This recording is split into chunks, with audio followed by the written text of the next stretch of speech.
أن لا إله إلا الله. إن الحمد لله نحمده ونستعينه ونستغفره ونعوذ بالله من شرور أنفسنا وسيئات أعمالنا. من يهده الله فلا مضل له ومن يضلل فلا هادي له، وأشهد أن لا إله إلا الله وحده لا شريك له، وأشهد أن محمدًا عبده ورسوله. يا أيها الذين آمنوا اتقوا الله حق تقاته ولا تموتن إلا وأنتم مسلمون. أيها المسلمون عباد الله، اتقوا الله سبحانه وتعالى حق تقوى، وهي وصية الله للأولين والآخرين. يقول سبحانه وتعالى: ولقد وصينا الذين أوتوا الكتاب من قبلكم وإياكم أن اتقوا الله. وهي وصية النبي صلى الله عليه وسلم لأمته، حيث قال: أوصيكم بتقوى الله، وهي أساس السعادة وسبيل الفوز في الدنيا والآخرة، والعاقبة دائما وأبدا لأهل التقوى. يقول سبحانه وتعالى: تلك الدار الآخرة نجعلها للذين لا يريدون علوا في الأرض ولا فسادا، والعاقبة للمتقين. أيها المسلمون عباد الله، لقد ثبت عن النبي صلى الله عليه وسلم في سنن ابن ماجه وغيره من حديث أنس بن مالك رضي الله عنه أنه عليه الصلاة والسلام قال: إن من الناس مفاتيح للخير مغاليق للشر، وإن من الناس مفاتيح للشر مغاليق للخير، فطوبى لمن جعل الله مفاتيح الخير على يديه، وويل لمن جعل الله مفاتيح الشر على يديه. وفي رواية: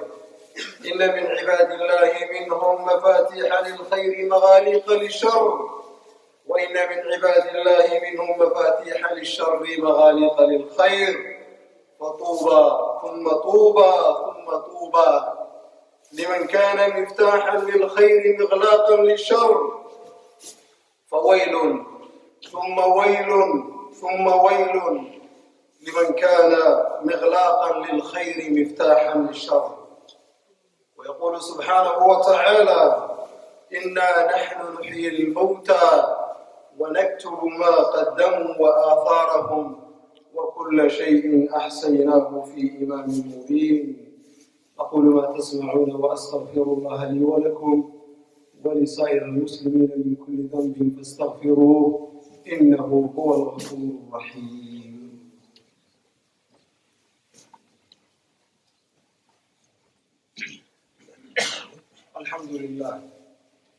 الحمد لله على إحسانه،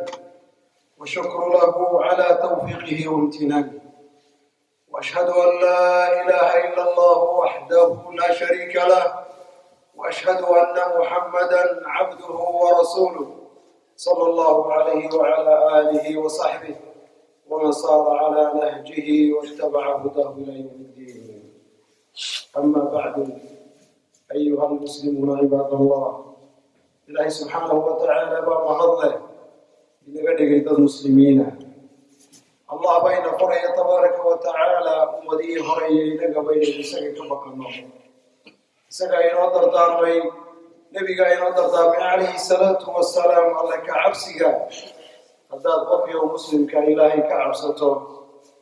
waxay asaas u tahay alla ka cabsigu inaad dhiibanto, inaad guulaysato, inaad adduunka iyo aakhirada baraado, inaad ciribta dambe yeelato oo aad ka mid noqoto kuwa ciribta dambe helaya. ee Rabbi uu leeyahay subxaanahu wa tacaala: waalcaaqibatu lilmuttaqiin. nabiyuna Muxamed calayhi salaatu wassalaam ayaa wuxuu inooga warramayaa dadka bani aadamka iyo noocyadooda marka laga eegayo xagga khayrka iyo sharka. waxau nabigu yihi calayhi salaatu wassalaam: dadku waa laba qaybood. waxau yihi nabigu: inna min annaasi mafaatiixa lilkhayri maqaaliqa lishar. koowaad ee dadka waxaa ka mida qolo khayrka meelu yaallaba furo u noqota oo in khayr la helo sabab u noqota oo inay dadku liibaanaan sabab u noqota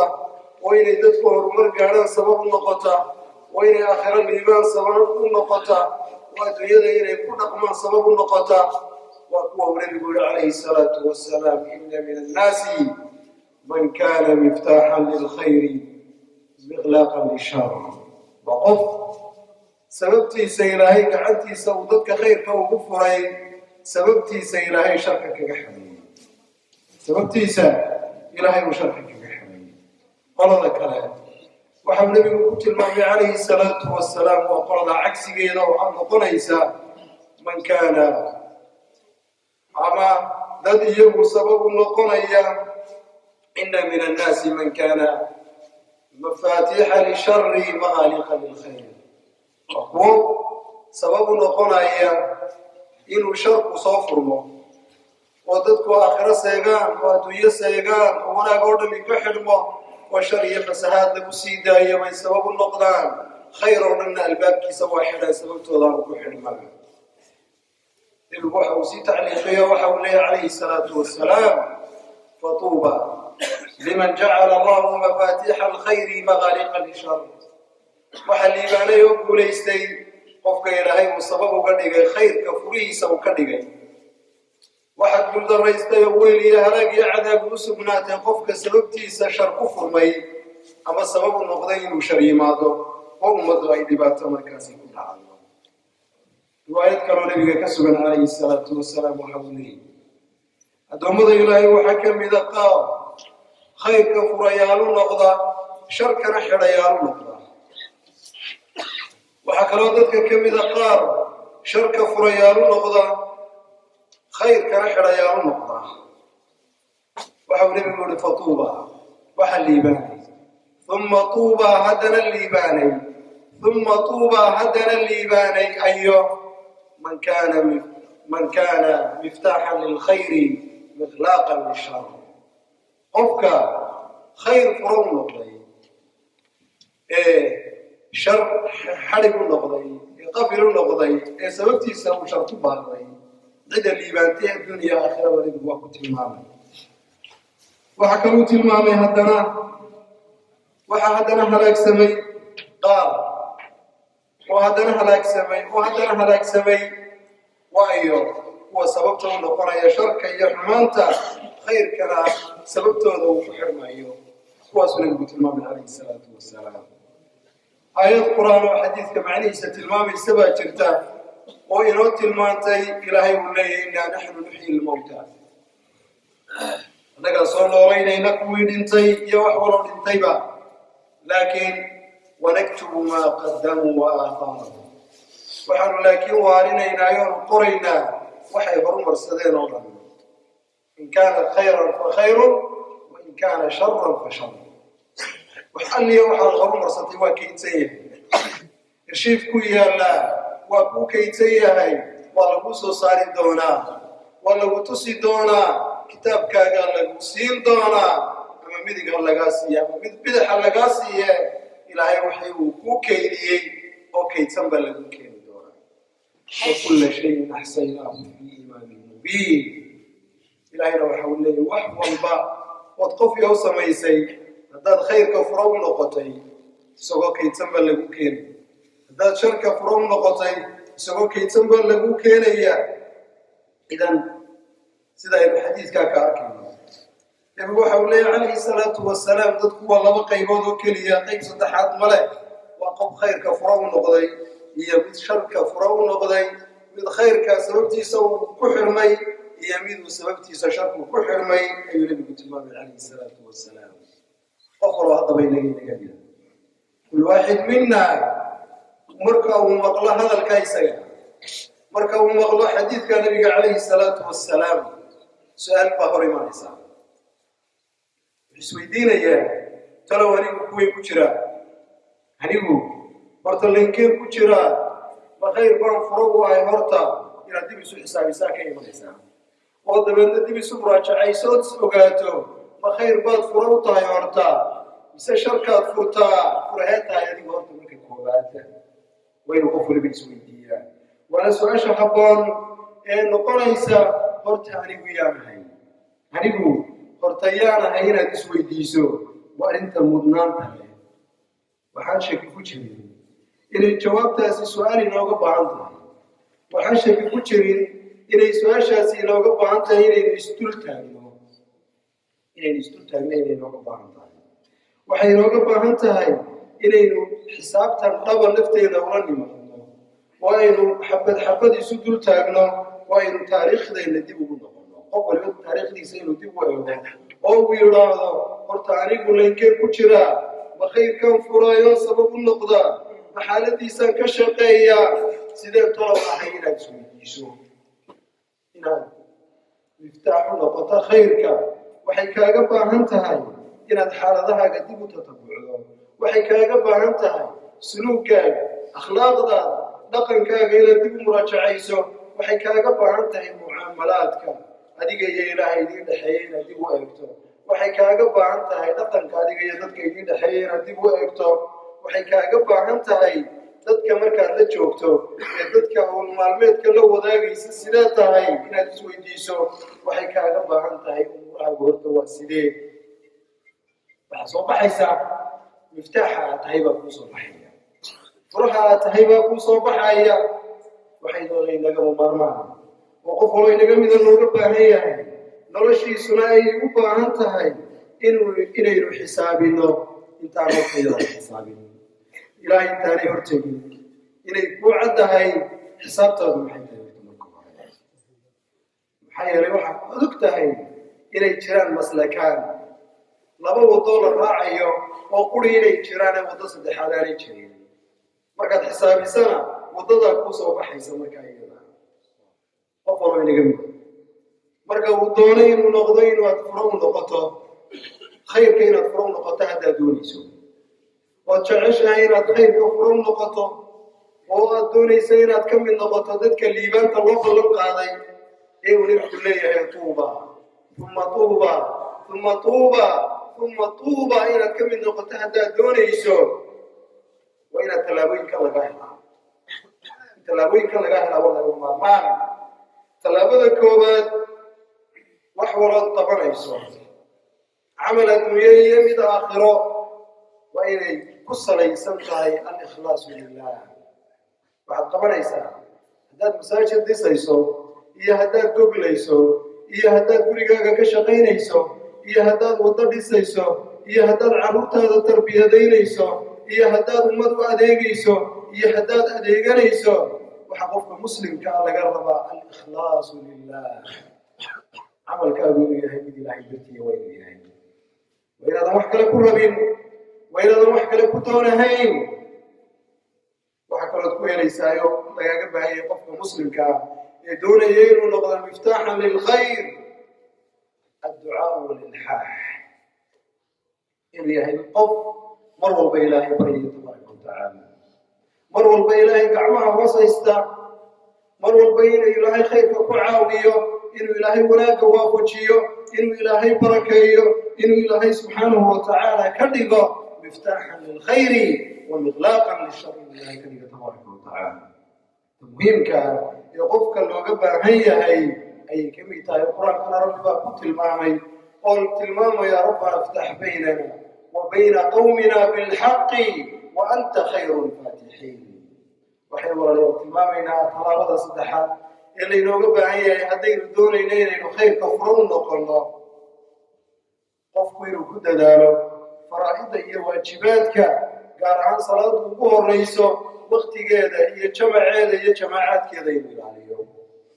هذا يدك كوكو ليس ترى وهذا يدك كوكو ليس تنبرك كوبات انت ضمن يا عماشنا طبعا نقول يا واحد نقول اسم مفتاحا للخير مغلاقا للشر طلبة صدحة أفراد يا كادي جيسات كنا قلنا يسين الخير كفرون نقطة إن كنت المامن تهاي مركب كوبات أخلاقي لكم نكسن إن تقم نكسن يا لتا واحد نقول يسا قف خير كفرة شركة نحلة إن تكدر تدقن كحن يدقن كليتا أي كادي جيسات حيا ركوب دقن كحن له أخلاق ذا xunba u diidaysa khayrka u diidaysa sharkana ku hagaysa markaa iyada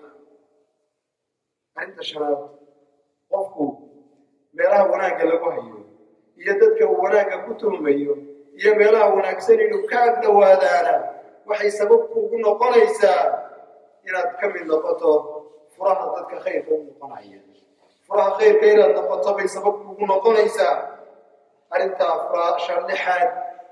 waa inaad noqoto qof addoommada ilaahay u naseexeeya addoommada ilaahay qof u naseexeeya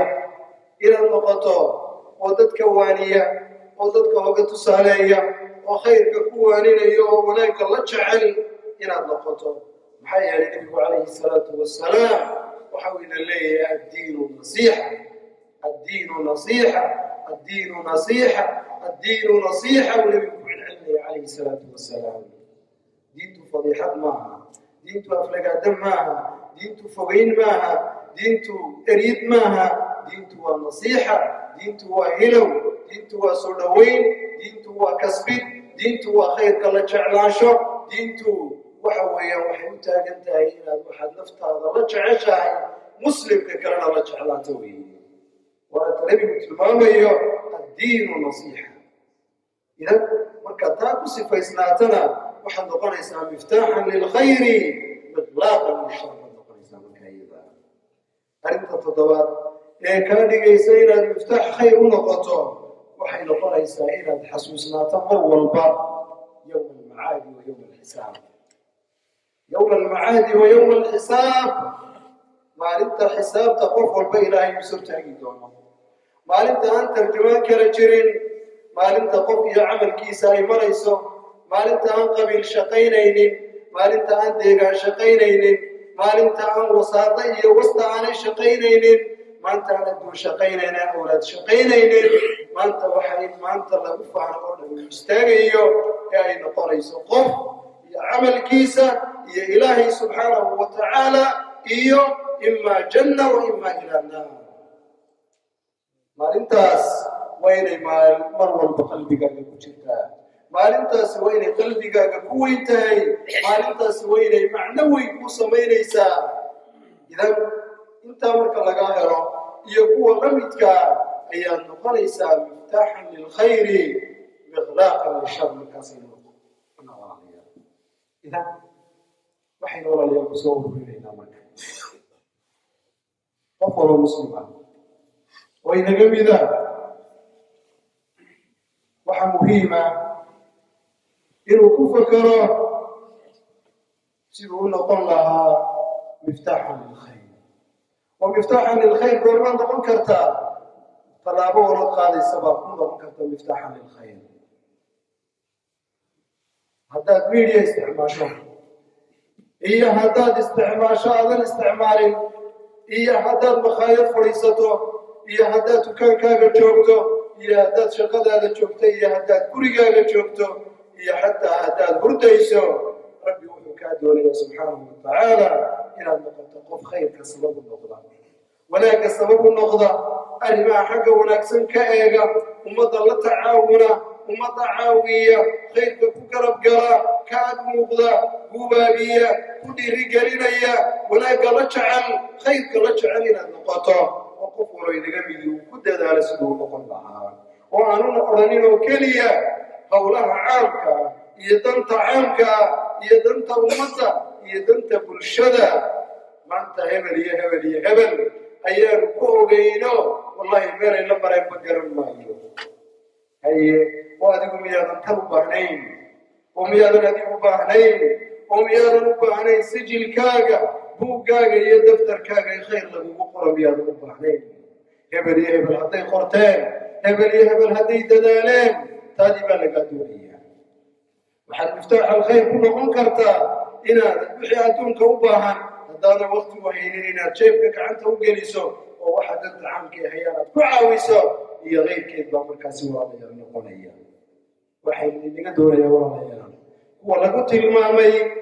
dawada ummadda inaad noqoto kuwa lagu tilmaamay dawada ummadda ee aynaan noqonin kuwa lagu tilmaamay daaga iyo xanuunka ummadda lagu tilmaamay waa inaad noqotaa dawo ummaddu markay arkaan ay ku dawoobaan وإن النقطة مركي أركان أي ليبان دريمان ومركي كو أركان قلبي قوضي إشراح كدريمان ومركي كو أركان كو فرحان ومركي كو أركان كو صوبيلان استعماها حداد يالته وحتى مفتاحا للخير لا مغلاقا للشر مغلاقا للشر أي النقطة إسامك أيضا لكن مid wadada looga bayro oo la yiraahdo wallahi kii waa ka soo socda iyo wallahi waa ina aflagaadeyn doona iyo waxuu inaga sheegi doona iyo ummadu hebel caaya iyo kan kala guraya iyo ummadu kala geeya haday astaantaadu noqoto waxaad ku bishaaraysataa waxaad tahay miftaaxan lisharri miqlaaqan lilkhayr waxaad ka mid noqonaysaa kuwii nabigu tilmaamay calayhi salaatu wasalaam ee uu leeyahay fawaylun ثم ويل لمن كان مفتاحا للشر مغلاقا للخير إلهي وحي وكبر ينا سبحانه وتعالى إنه إن قدر مفاتيح للخير مغاليق للشر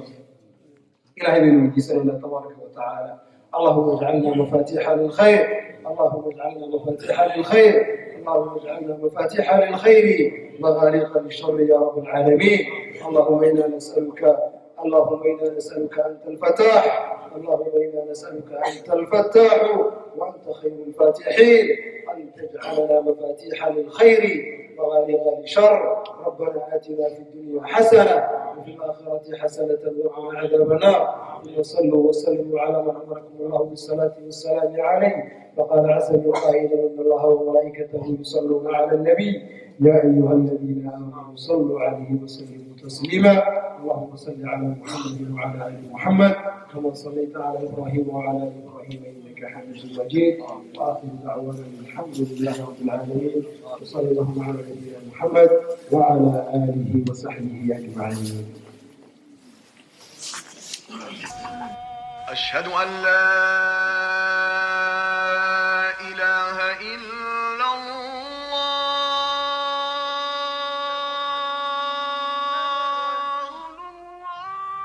أشهد أن محمدا رسول الله